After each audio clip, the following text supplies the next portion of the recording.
So I've got some questions. So the first one is just to simply introduce yourselves, talk a little bit about your profession, and a short synopsis of your relationship to Michael, how you met and how you became involved with him. Susan, do you want to start? I met Michael in the day that Princess Diana died, which I think is right at the end of August 1997. It was not long after I moved to London, but I had heard about him in New York, especially because I knew Rhys Chatham. I played in Rhys Chatham's band. Michael knew him very well, and he was kind of involved in the dance scene in New York around the time that I was there, but I didn't know him. So his reputation preceded him. But when I moved to London, one of the first people that I met was Gareth Wyn Evans, and we became fast friends. And when I formed Big Bottom, I knew Gareth had to be in it. He was somebody who understood music, but was outside of music, which is kind of the idea of the band, is to recruit people who had a passion for it, but weren't, musicians. And Gareth brought Michael to a rehearsal. It was a new thing for me to work with somebody who was not a musician, to work with Michael as a choreographer. He came to a rehearsal and he just fell asleep, as far as I could tell. It was so incredibly loud.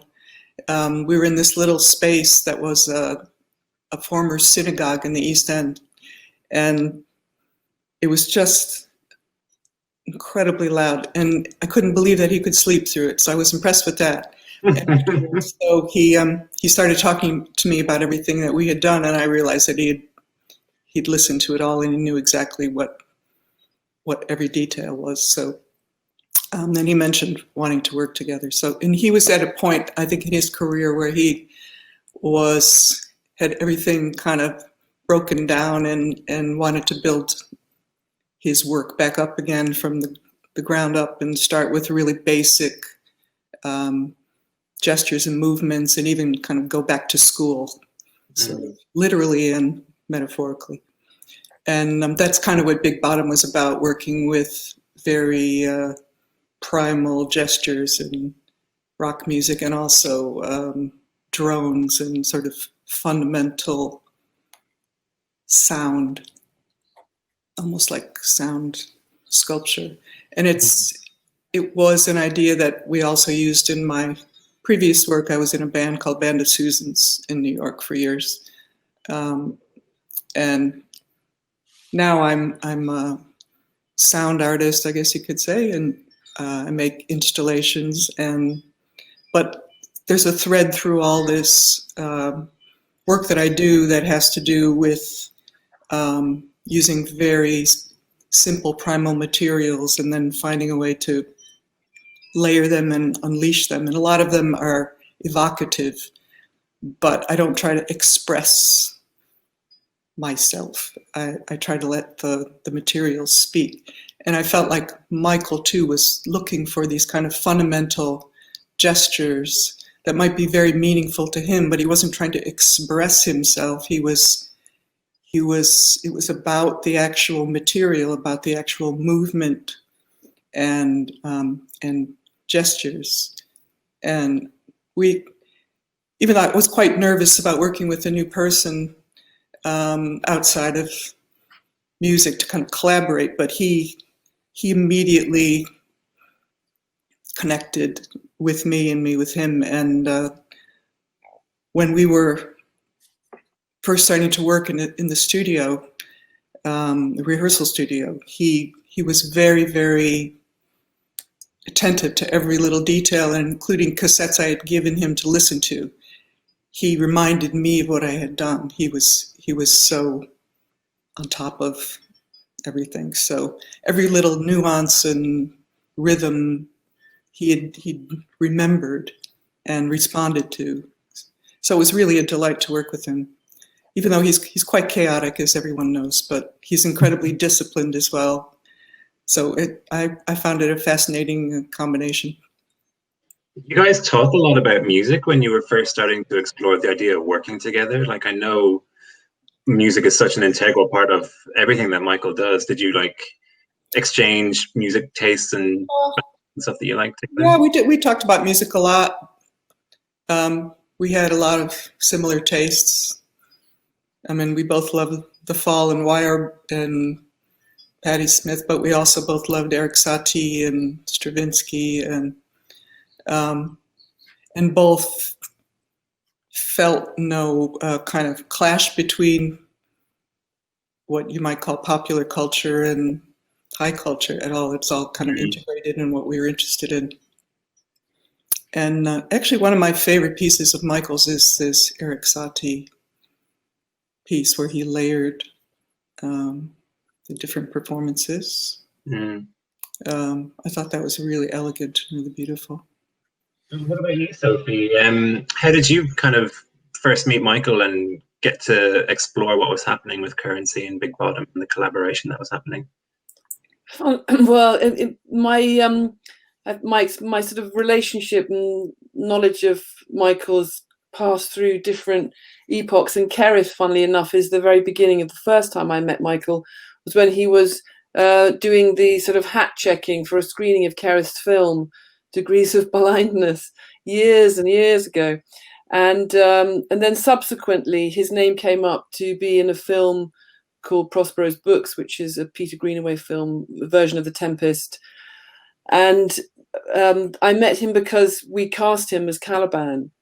And that then, as I was working on the shoot, I was the second AD during the shoot, and I got to work very closely with Michael, and we discovered we had a mutual kind of completely sort of encyclopedic knowledge of David Bowie, every single lyric, nuance, delivery, line, and this was a kind of point of contact. And much of what Susan says about Michael's, amazing sense of discipline, actually, and precision, really struck me. So after we'd done the filming, he invited me to Angers, where he was doing a residency, and that was when he was starting to make the solo with Joanne Barrett for the Stravinsky Rite of Spring that he did. I didn't really know anything about dance. I don't come from a dance background, but I saw what he was making in the studio there, and I'd actually never been able to get tickets to the shows when early on, like Curious Orange and the time when he was really making the work with The Fall, and Sadler's Wells was always sold out. You couldn't get tickets. So the first time I actually saw his work was in a workshop of that, in a rehearsal room of that Chosen Maiden solo, which astonished me. And Michael was saying, why don't we work together? And so I ended up producing or managing the company very closely with Michael, producing what became the Michael Clark's Modern Masterpiece.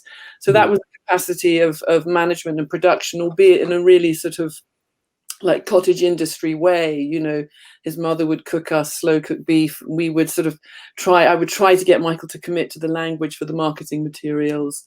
And it was a kind of really like a friendship as much as anything, but also kind of support, being fascinated to see what he would do and kind of learning and see, and actually I really enjoyed the way that he made work on his own terms. And that really was something that, I felt I wanted to support, and then seeing this work of the Modern Masterpiece play live in different venues, changing, and then suddenly it's over and it's gone, and it was finished, and there wasn't really a document of it. And Michael and I had always talked about making a film together. And then when he was making Currency, I said, look, let's make a film of this. And that was how, so then I was in a different sort of capacity in terms of working with Michael. So I've sort of, kind of known him over different projects in different ways, but always, struck by the completely sort of singular way in which he thinks. And that fascinates me. It's like when Susan talks about music, and I know when he started working with Susan, it was really exciting to meet someone who was working in something that he loves, music, that he feels, and like I remember him saying that dance was like music but in form, and so that was great to see how you, Susan, and Michael, kind of those conversations that you were having. And I remember particularly in that Blackpool theatre conversation after the show, you said some wonderful things there which stayed with me about minimalism. I mean, you said something about how the thing about minimalism is that the more you narrow down, the more the relationships build, the complexity builds through the reduction. And I think that's that sense of reducing to essentials and seeing then the relationships that start to sort of emerge between the reduced elements in terms of a minimalist sensibility. I think Michael kind of has that in terms of movement, and he can also play that against spectacle, and there's always that sense of contrast, that he will take something disciplined but then push it against its opposite. Yeah, that is a thread that, and I don't know what it is about my personality that made me go in that direction, but really from the very beginnings, my interest in making art, it's always been to kind of reduce things to basic elements. Maybe because I grew up in Buffalo, and Morton Feldman was at the university. When I was in high school, I used to go skip school a lot and go up to the university and sit in on classes and things. And he was one that I was really interested in. And he worked with really pianissimo sounds, but very, very specific, almost like small painterly touches, but sonically. And that really made me feel about something about the connection between visual art and sound, visual art of various kinds, and I consider dance sort of a visual art as well. It was like he was painting with sound. That sounds a bit trite, but that's what he was doing. He really thought about what a picture almost. Well, sound like a material. Yeah. Kind of materialist sense of sound. Yeah, and I realized that my mother was an art teacher, and she was always taking us to look at paintings and kind of, I think, hoping that I would, show some promise in that area, which I really didn't. But later on, I realized she kind of taught me how to compose, because she was always talking about the shape and the form and the composition of things I was looking at. And when I make work now, I almost visualize it or draw it sometimes even, how it's going to work, and make a kind of diagram of it or see it in a way. And when I was working with Michael, I've said this in a couple different interviews, but it was like he was making the sound visible, and I was making his movement audible. There was some kind of intersect between us that it just felt so natural. But when I was doing that solo bass piece that was in Currency that started the show, we worked really closely on that after I had made some cassettes of ideas. And there were periods when we just got in this zone where it had a lot to do with very minimal kind of shifts in sound and overtones and slight rhythmic changes. And it almost felt like when I was doing that, I was making him move. and vice versa, like he would make a gesture and some overtone would pop out. I would move the bass slightly and towards the amp and get some. It just was completely interconnected, and that's a really great feeling. I've collaborated with people in many different ways, and you have too. But when you get this almost kind of soul merge. It's Mm, mm. And Michael is very, very generous that way. When he wants to work with somebody, he's very, very open. I remember him saying to me once that this was early on when he was saying, let's work together. He said, I really only see people that I work with. So I really want to work with you so we can hang out. It was like a kind of, it was part of a sort of relationship of that the work was part of a way of relating and exploring something together of possibilities. And, and Michael's got a great sense of humor as well. The studio that I had at Brick Lane, you remember where you were filming? Yeah. That became such like a little clubhouse. We had some fantastic times there, including like doing Pilates on the filthy cement floor. One time he just decided we all had to work on our core. Yes, well, it's funny because that royal connection, because I remember doing Pilates with Michael to, I think it was the royal wedding or something. There was I have a definite memory of trying to strengthen my core with Michael. I remember when Currency happened, people were so angry, like some of his fans just thought, well, where's all the wild costumes and the sets and where's the Michael Clarke here? They weren't that generous about understanding where he was at that point, what he was trying to do. Was that critics or fans? Well, fans, critics mainly commented on it, that it was so austere and dry, but I think some fans too were a bit like perplexed. It seemed quite stark, I think.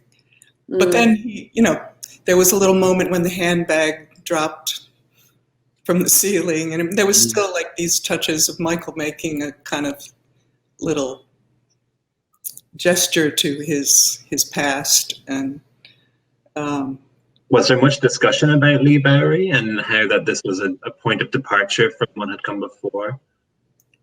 You mean? Well, there was always that thing with Leigh that, when Leigh was in the shows, the critics were all kind of like, oh, how infantile, and oh, if only he would clear the stage of all of this childish humor, and then right. when suddenly when Leigh wasn't there, it was like, well, where's the crazy? It was like everything's black and white and stark, and where's the Michael Clarke we know and love? So, but it was really, really powerful. And the great thing for us, and I think when Kate Coyne has said this and some of the other dancers, but the music was also the set, because the 5 bass amps were set up in a kind of semicircle on stage, and I often call it was like our Stonehenge. Yeah.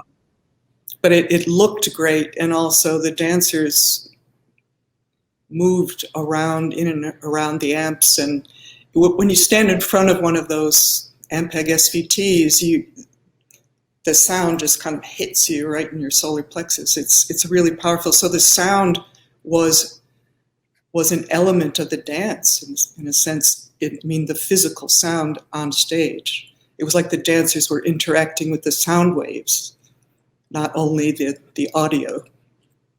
There's also something about intention, about Currency, where Michael's intention was really it was powerful because there was something unflinching about what he was putting the audience up against. And in the past, he had used humor to sort of throw them off.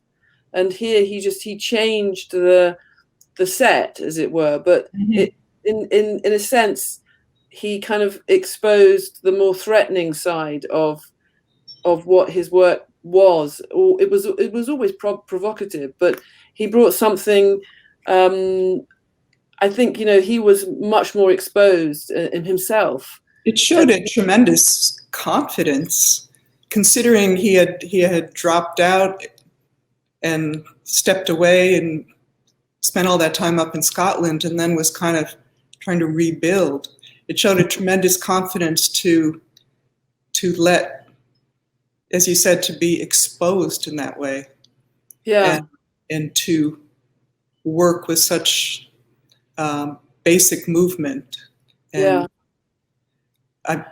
I was really impressed with the fact that he seemed so fearless about that. There's this question of fear always interests me in terms of Michael, because I remember him saying something that really stayed with me about what it means to step onto a stage and everyone is looking at you and you know that you're vulnerable, you're exposed. But then he said, what I do is that I take that fear and I just turn it 180 degrees. So the audience are the ones who feel exposed. You know, he It's kind of. There's a similar feeling to, because I'm not a fairly reserved person, and yet I was the front person of a noisy rock and roll band in New York, and then doing Big Bottom is very sort of confrontational. But there is that moment just before, well, with Michael, just before the curtain goes up, when you're standing there thinking, what am I doing? This is terrifying. And then you just kind of like marshal your forces. And there would always be this little moment because, we started the show together. We would just be holding hands and standing behind the curtain. And there would be this like charge between us, and we would sort of become the warriors, who had to marshal our forces and stop being quiet and reserved and just go out and do it. But there is that moment of like terror that then, like you said, you just have to kind of bring it round to something else. There was a very funny moment. I think it was this little regional theater, and when the curtain went up, and of course there's this huge single bass amp right in the middle of the stage. And I made the first sound, which was just like that, an explosion. And about 5 women just got up and walked out. So they were all like, had blue hair and kind of, it wasn't what they were expecting. But it's not like you're trying to really confront people, but you find your inner strength, you find all the power, and you just kind of, it comes up from your toes and you just make it happen. It's interesting what you were saying about, expression, and Michael was always, he hated the idea of self-expression or expressing himself. Yeah. And I always thought that there was something great about how they hold that, his dancers would never do that sort of ballet thing of making it obvious that, but they would hold their hands straight, and there was this kind of neutrality that was also, because there's still so much happening around, but there's something neutral within it. Well, I think I've always found in there's more power in not in letting the materials that you've chosen and the way you've combined them, let them speak and not try to impose some kind of emotion onto it, because there's so much, to me, there's so much emotion just in a drone or just in a rhythm that I don't want to cloud that by trying to tell people what to think or what to feel. The material itself is incredibly potent. And I feel like that as a documentarian, as a filmmaker, that you make documentation, and the material always has the potential to have this kind of life, and in the editing it's all about understanding what the material can do, that you've gathered this kind of objet trouvé of time, that you were there, you moved this point, you messed the sound up at that point, you lost that, you managed to just by the skin of your teeth get this, and there's this material, and it's just this sort of thing that you find your way through, and you try to let it speak for itself, and not get in the way of it, really. Well, I at one point was doing a project that had more to do with folk music, and I got a fellowship to study Appalachian music in Kentucky. So I was there for a month researching, and on a day off I went to a bourbon distillery and took this tour, and it was actually like one of the most important things I did besides getting really good bourbon. The process, talking to them about the process of making it, because there was this beautiful room with these glass jars on plinths, 5 jars, and each one had one of the ingredients of making bourbon, like different grains and so forth. And this tour guide was saying, now these are the ingredients, and then, but he said then, this is the formula, this is the recipe, but then there are the wild notes we can't control. I just love that. Even that he called it wild notes, which obviously related to music, but he was talking about the yeast in the air. He was talking about the water, the minerals in that area of Kentucky, which is bluegrass country. The water picks up certain minerals as it leaches through the rock, and that gives it a certain flavor. So that, and having kind of grown up in the shadow of John Cage as a mentor and as a great influence, the way he worked with chance operations, I guess I found a way to both let sounds be themselves, the way he always prescribed, but also to have a certain amount of control myself about the way you were talking about working on your documentaries. You have these materials and then you make certain choices on how you're assembling them. And yet there is this chance operation, this kind of other thing that's almost like a spiritual thing to me, the wild notes, what happens when these things are combined that you can't control, that sometimes incredibly surprise you. And that's the kind of beautiful thing, the thing that I seek, no matter what kind of project I'm doing. And those things happened every day with Michael, working with him. They were just kind of popping all over the place. And that's what was so exciting about working with him. And the other thing that I would say that Michael's very aware of is context. Oh, yeah. Context is something that he's very clever, and in a very sort of like, without being ever heavy-handed, I think he's responding within his sense of context and pushing against it, and a lot of resistance to the obvious kind of sense of what the dance world is as a sort of context, and wanting to sort of find other ways of other forms, like in terms of music, and the art world and the visual art world were contexts that he was much more where he could go much further in, actually. Yeah, and I don't think that's in any way contrived. I think that's just a natural result of his interests and his group of friends. And that makes perfect sense to me, that there's an intersect between visual art and sound and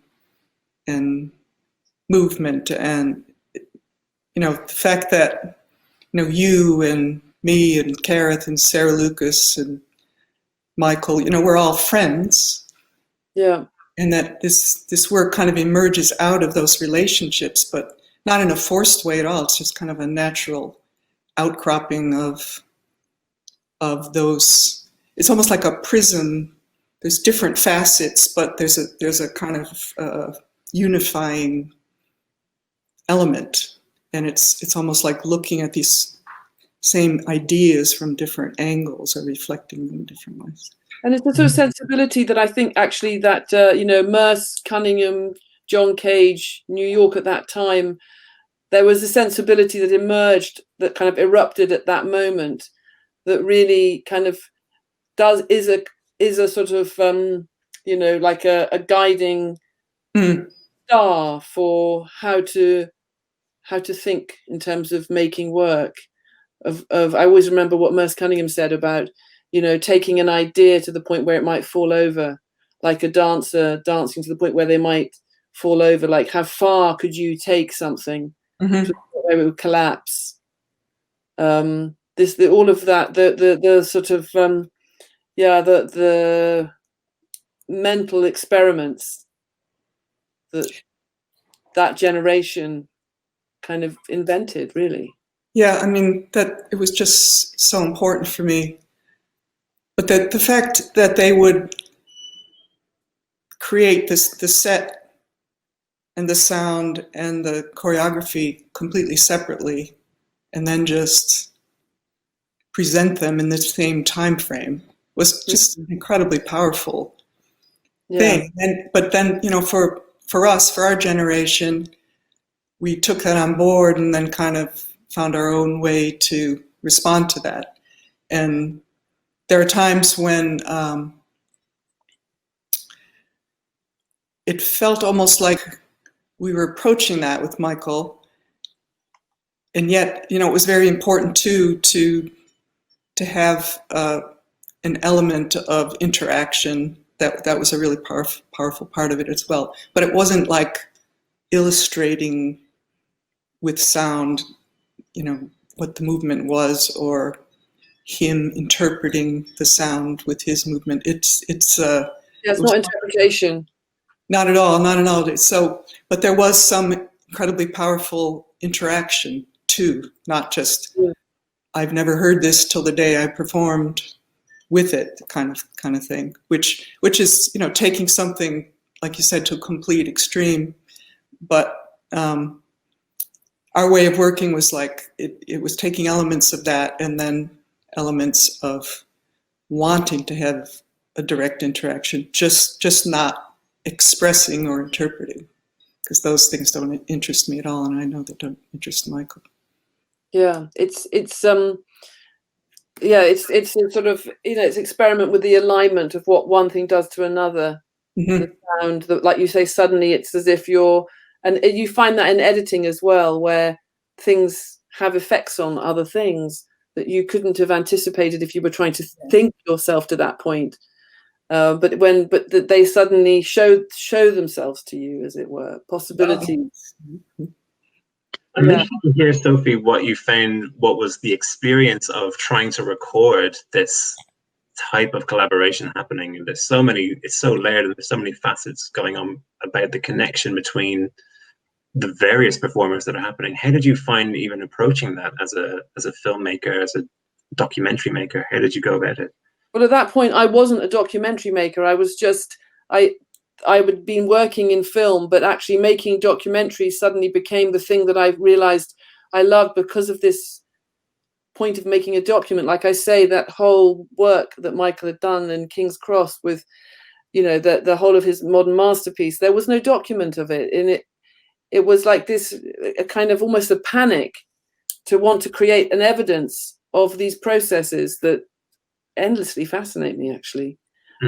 Sort of, and trying to, and thinking, I think one of the things that made me very attuned to dance was that from a very young age, I did life drawing. Like, my mother wanted to do life drawing, and so I was only 10 years old, so she dragged me along to the life drawing class. So that discipline of looking at the body and thinking about where the weight is falling, and thinking about, how a body is moving, and the sort of infinite sense of that, and of where line is, seeing that in Michael's work, I think I could respond through having done a lot of life drawing, and sort of, and bringing that sense of capture of it, and it's, that where you put the camera, how that unlocks something that communicates in the sense of the powerful nature of a live performance. You're bringing it into a film, and you haven't got the sound. I remember actually in the mix, I had to take the bass down because the television, the channel wouldn't be able to play the bass at the level that I knew it was like physically to be in front of those monitors, those huge amps. So you're trying to do what you can with the material that you're working with, which is a two-dimensional image. and the sound recording. So working with a different kind of language, but really trying to follow the thread as I'm seeing it, see the trace of what's happening that's in the material. It's even separate from, as soon as you've made a document, it's not the thing anymore. It's this, you're left with this material. And so trying to understand where the trace of, where the pulse is within the body and the music, and being as sensitive as you can, really, to sustaining that. That's in terms of the dance. That we staged, so we had control over where we could put the camera, because the roundhouse, it's impossible to have that kind of control when there's a public audience there. But it was also understanding, like Susan says, about Michael going back to these building blocks, these basic elements of dance. And then I had created some material, like at the beginning of the late Michael Clarke, is footage that I shot just as Michael's friend of Super 8 home movie stuff when I was staying with him in Scotland with his mother. And, bringing that sense of, I had that proximity to Michael at that stage. And that's why the answering machine messages were coming in on my phone, because he was living with me at that point.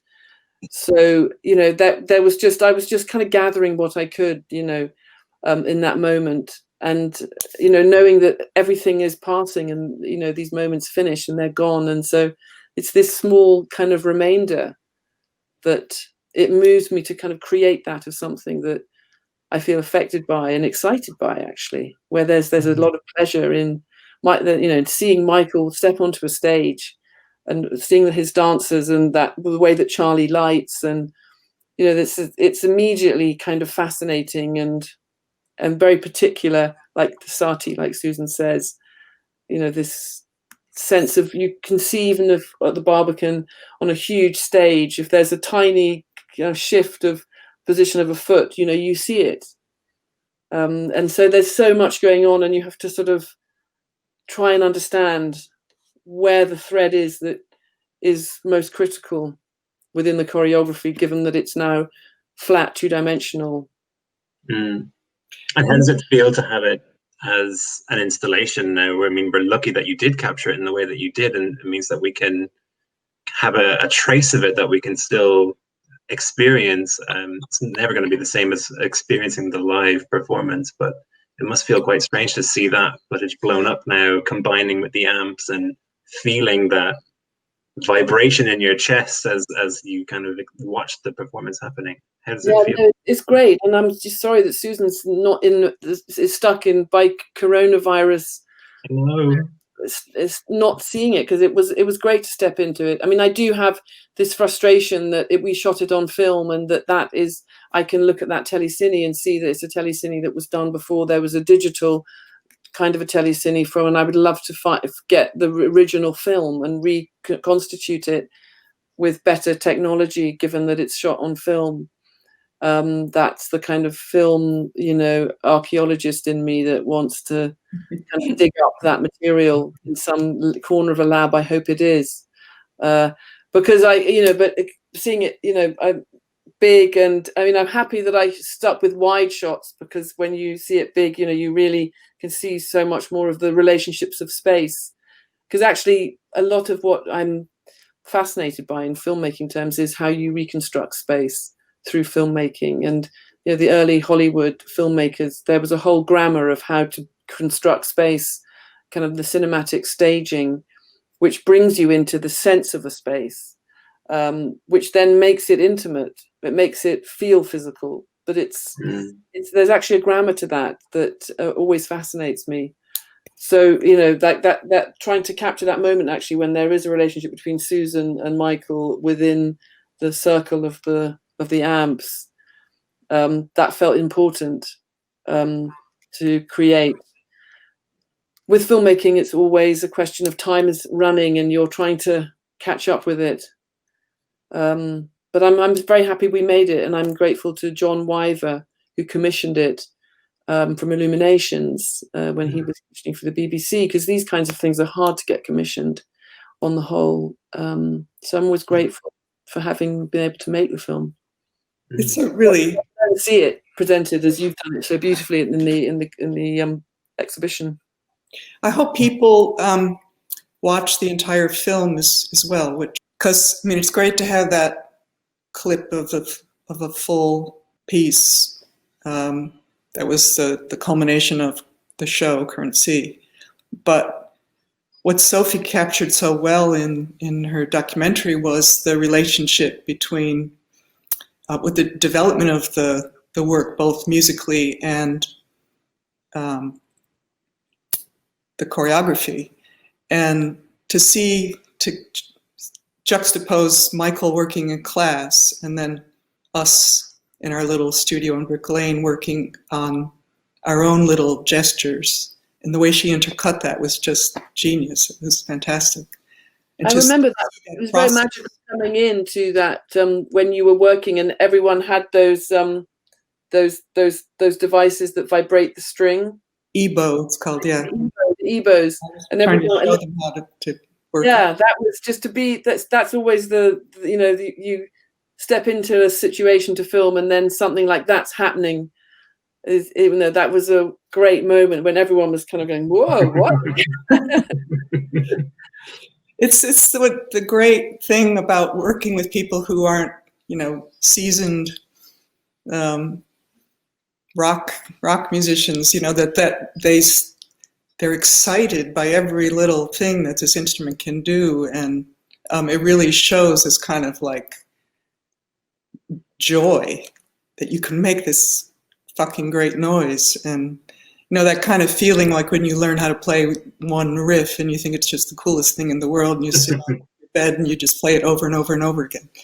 And that's what everybody was like. They were just, wow, I can do this, and it sounds amazing. And so it was a lot of fun, but it was those things, those pieces were constructed out of really, really simple, basic gestures, and rhythms. And the drum machine was completely uninflected. It was just bam, bam, bam, bam, in various rhythms, but with no kind of subtleties at all. And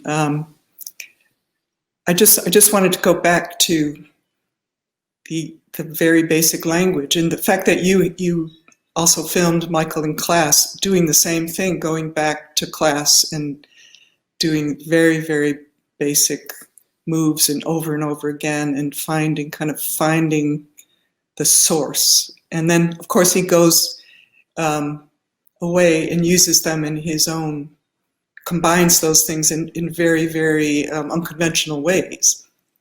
That was very important for me to film him with Richard Glaston, because, of course, he had taught him at the Royal Ballet School, and he is such a huge influence on Michael in terms of his ballet technique based in Giacchetti. And, Michael's sense as a dancer was always, he always said he wasn't interested in being a dancer like Nureyev, but actually Anthony Dowell was much more, it was a much more sort of fluid and controlled and contained kind of ballet form that he was Michael as a dancer was interested in. Mm-hmm. So getting in with Richard as who had been at the kind of inception of his understanding of a ballet technique was also really important. Yeah, it was beautiful, and the way you intercut the footage. So Richard would say begin, and then the bass would hit as if he was speaking to us as well. Yeah, it was. It was a great. All these things are always discover at a point. They're always found through discovery. Sort of seeing again what material can, what one thing can do to another. That kind of sense of a catalyst, one thing catalyzing another. But it's wonderful for me to go back and watch that, and because it really does bring back all the kind of joy of creating that work together. And I don't know how you did it, but you just brought that spirit back, it is the sort of thing that's always lost in these kind of collaborative projects. Yeah. I'm so grateful that you were able to do that. Yeah, well, it was a pleasure, and I also I did understand my own sort of that sense of the importance of making these documents. They are they're part of a kind of there's so much that new generations come, and it's like how things that affected us that we learned from, Mm-hmm. that we took and put into our sort of creative backpacks and carried on pulling out and going, yeah, I'll use that now.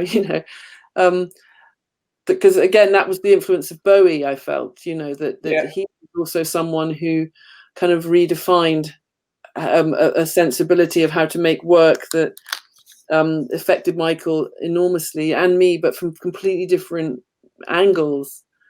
And rock music was always something that Michael wanted to be a part of, and you made that possible to continue that sense of his participation. And I think he would have liked. I taught him how to play basic things on guitar and bass.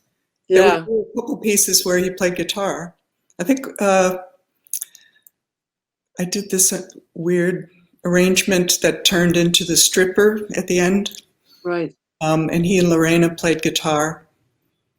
And when we did a version of Big Bottom for Hussein Chalayan fashion show in Paris, Michael played bass. Yeah. And he was thrilled. He was thrilled to make the noise as well as the movement. And he's very, very natural musician too. I wonder. I would have thought so. I mean, did you ever come across the thing I was always fascinated by was Michael's mental arithmetic, the way that he's got this incredible mental arithmetic, where he can just mentally process numbers. He comes across to some people as a bit shambolic, I suppose, because he doesn't. He kind of stays back a little bit and doesn't really project all that stuff to impress anybody. But you realize he has an incredible mind. Yeah. The way that he keeps track of details is really quite remarkable. Well, like you were saying at the beginning, about that thing of him being on across all that detail, and even in terms of when I was producing the work, and he was incredibly just when it seemed like he didn't really know what he was doing and he was absent, he'd suddenly be 5 steps ahead of everybody else. Yeah. And they would be wrong-footed every time. There was always a part of the process when everyone thought, this is never going to happen. This show is just not going to happen. Everything's a mess. It's total chaos. And Michael's still choreographing the piece 3 days before. He doesn't know what it's called, all that kind of stuff. And then it all just comes together. Mm. And, that's his process. That just is the way he creates things, and you have to kind of enter into it if you want to work with him. And there were times, you captured that too, that in the Sheffield show when nobody was even sure if he was going to show up. It was pretty funny. Yeah. That was the one show where we had to do a lot of work ahead of time because it's a theater in the round, and all the entrances and everything would be completely different than a regular theater. And he just wasn't there, but Kate managed to take charge. One of my abiding memories of many different sides of Michael is also he's an incredibly astute businessman. And when we were doing this show in Japan, which we were to do the show in Japan enabled us to raise the money to kind of create the piece, and we had to get a certain amount per show, and I was there like I was like a sort of puppet that was supposedly the producer, and I was on the phone to them in Japan, and Michael was behind me, and I was smoking Marlboro Reds, and so he was saying, no dear, we're not going to go, not less than that, and I was going, we're not going to take any less than he was completely like tough, really, really good at knowing how to just be ready to walk away. And yeah, they seem so gentle on the surface, but he's really he's on the surface, and he's made of steel. Has working with him kind of affected both of you and how you kind of approach your creative practices ever since kind of being involved with Michael and this project in particular? I've never found anyone since that I enjoyed such a symbiosis with. I guess I'm always seeking it in a way. And the end product had such power.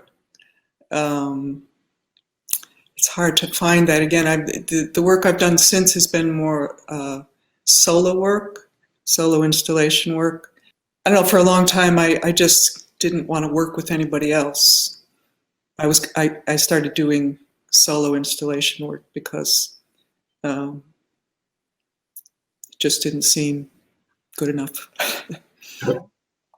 I must say, I do find that there are certain phrases that Michael would use that pop into my head at moments, like one of them being like, dear, we have to start as we mean to continue, meaning, we're not going to, we're not going to sort of compromise, that sense of, and also the way it's really hard, there's even not a word for it, but when Michael feels it's wrong or right, and he'll pull a certain expression of like, familiar with that one. That sort of sense of questioning, like he's very good at questioning.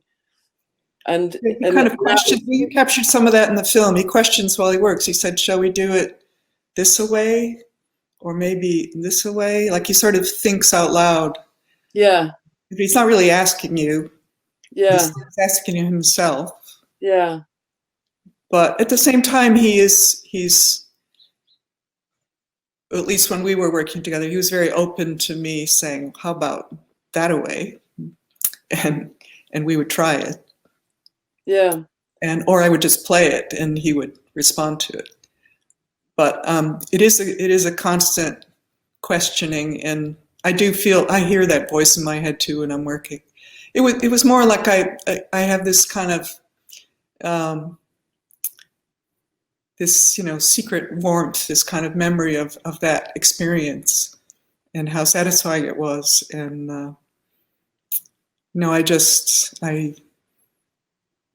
I hear his voice sometimes when I'm working on something that's completely unrelated, but he's somebody that you could really talk through the actual process of composition with, and the elements of composition.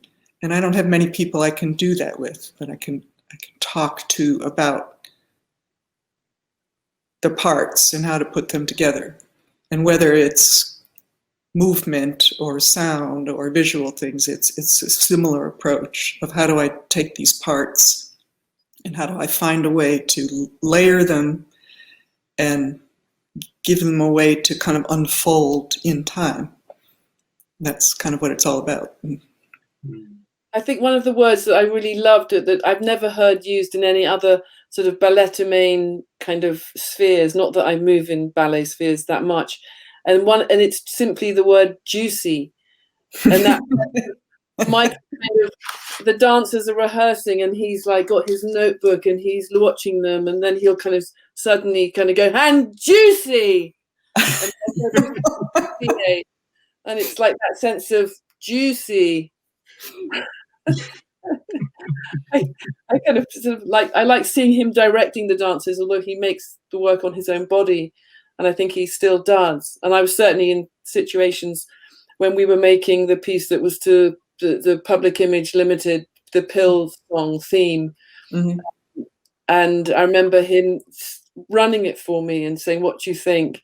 I remember saying, "Just don't fiddle with it, Michael, anymore." And he did it. Actually, he'd been in one of his many kind of absent moments, come back, and in 2 weeks he made that piece, and it was just there. And Mm-hmm. and you know, Michael could have a tendency to kind of slightly kind of like keep on like wanting sort of to try something in a slightly banging. He would tweak things, and even, you know, in the dress rehearsal he would tweak things sometimes. Yeah, but he could suddenly make a piece very quickly, and like he did that piece really in 2 weeks. Mm-hmm. In that way that you might, you know, store up a lot of ideas and then suddenly just get them out, and actually everything else is tweaking. Yeah, I think he works a lot in his head as well as in his body. So he might seem like he's not doing much of anything. Yeah. But then it just comes out. And that's the thing a lot of people didn't understand who were kind of outside producers, and that they thought Michael's screwing up. He's not working. He's not doing anything. But he always was. Actually, moments of absence are really important for him, I think. I mean, it's like, it's terrible to kind of keep thinking that an artist or a creative person should just keep churning out stuff like by the yard. And, you know, it was, that sort of pressure is not helpful on anyone making work. It's good to have those moments. And actually even seeing him, like, you know, sometimes in the rehearsal room, he's sort of lying on the floor, he's playing music, smoking very strong coffee, and he's kind of rolling around and like trying to sort of see if he can do something with his body, or finding something on the floor, and sort of like it's quite sort of fetal in a way, some of that floor work when he's making it. I actually love Michael's floor work. I probably have the most intense memories of rehearsal. Now that you're talking about working in the studio, rehearsal rather than performance. They were just those kind of special moments of finding things that worked. It's just so exciting. I mean, it's exciting performing it as well, but the sort of getting inside things and looking at them from different angles, and then finding, you know, having that moment when you just know this is it. This is what works. It's also that question about limitation and how to work with those limitations of the body that, you know, I remember sort of being interested, and then at one point coming into the rehearsal room, and he was there with 3 dancers, and they'd spent the whole afternoon doing one movement that was a sort of this kind of movement. And then they were just, he'd been making them do it. Was like, it's the way that Charlie Chaplin would take 3 months to shoot one scene, and just doing it again and again and again, because there's something that hasn't quite found.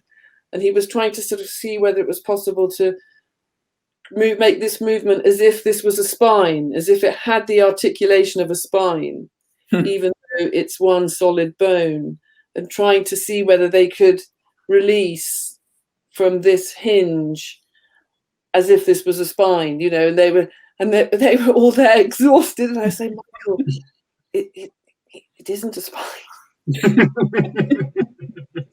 It's bone. One of the fun things about working with the Bottoms was when you're in a band with people who can, you know, play in any style and, you know, have all kinds of chops. It can get really boring because everybody wants to do everything they can do.